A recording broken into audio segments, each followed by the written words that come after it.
श्री स्वामी समर्थ दत्तश्री किचनमध्ये तुमचे मनपूर्वक स्वागत आहे। तर आज आपल्या किचनमध्ये पाहणार आहोत बटाट्याचे वेफर्स। एकदम परफेक्ट रेसिपी आहे। मार्केटमध्ये जे लाल बटाटे येतात ना ते घ्यायचे आहेत। एकदम छान आणि क्रिस्पी होतात, लाल पडत नाही वेफर्स। तिथे बटाटा सोलून घेणार आहे मी। सोलून घेतल्यानंतर धुवून घ्यायचं आहे। तिथे मी सोलून घेणार आहे। तिथे मी सोलून घेतल्यानंतर हा बटाटा धुवून घ्यायचे आहेत आपल्याला। बटाटे लाल असतात, हे बघा साईडचे जी साल काढली ना ती लाल आहे। आणि तेल एकदम गरम गरम तापत ठेवायचं आहे।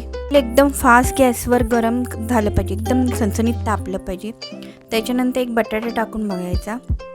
त्याच्यानंतर त्याच्यामध्येच काचऱ्या टाकायच्या बटाट्याच्या, जे स्लायसर असते ना आपल्याकडे त्याने जेवढे बटाटे कढईत मुरतील एवढेच टाकायचे, जास्त एकदम टाकू नका।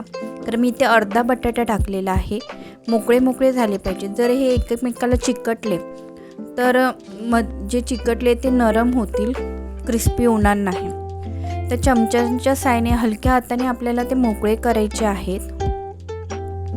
गॅसची फ्लेम ही फास्टच आहे माझी। हलक्या हलक्या हाताने मोकळे करायचे आहेत। आणि एका पेल्यामध्ये 2 टेबलस्पून मीठ आणि पाणी टाकायचे आहे, 2 टेबलस्पून। आणि जेमतेम 7 ते 8 थेंबच ह्यामध्ये टाकायचं आहे। गरम तेलात 7 ते 8 थेंब पाण्याचे टाकायचे आहेत, मिठाचे। जास्त टाकू नका, एकदम तडतडेल, अंगावर येईल तेल।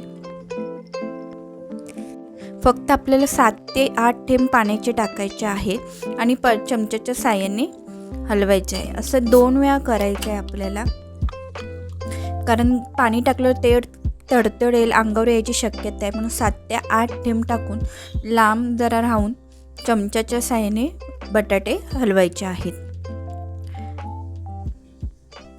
ते गॅसची फ्लेम इथे फास्ट ठेवलेली आहे। बटाटे होत आले आहेत, वेफर्स होत आलेत आपले, आणि बबल्स पण कमी होत आले आहेत। हे बटाटे लाल पडत नाही, एकदम छान क्रिस्पी होतात। मुलांना बाहेरचे वेफर देण्यापेक्षा हे वेफर नक्की ट्राय करा आणि देऊन पहा, नक्की आवडतील त्यांना। ते बटाट्याचे वेफर्स रेडी झालेत आपले। कढईत असतानाच तुम्हाला थोडे क्रिस्पी जाणवतील। मोकळे करून घेऊन आपण तळून घ्यायचे। ते इथे झालेत, बबल्स पण पूर्ण थांबले आहेत।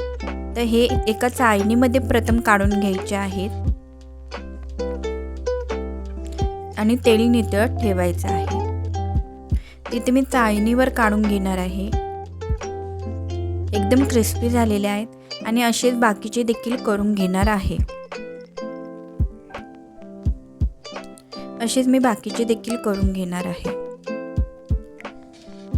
ते बटाटे मी चाळणीवर काढून ठेवलेले आहेत, क्रिस्पी आहेत। मी तुम्हाला एक तोडून दाखवते, एकदम क्रिस्पी आहे। आणि नंतर आपण त्याच्यावर एका वाटीमध्ये मीठ, चाट मसाला आणि काळी मिरपूड घ्यायची आहे।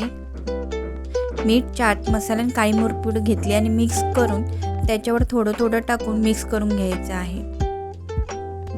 इथे मी थोडं थोडं चिडकून ते मिक्स करून घ्यायचे आहेत आणि नंतर टिश्यू पेपरवर काढायचे आहेत। ते एअरटाईट कंटेनरमध्ये ठेवून रेडी आहेत।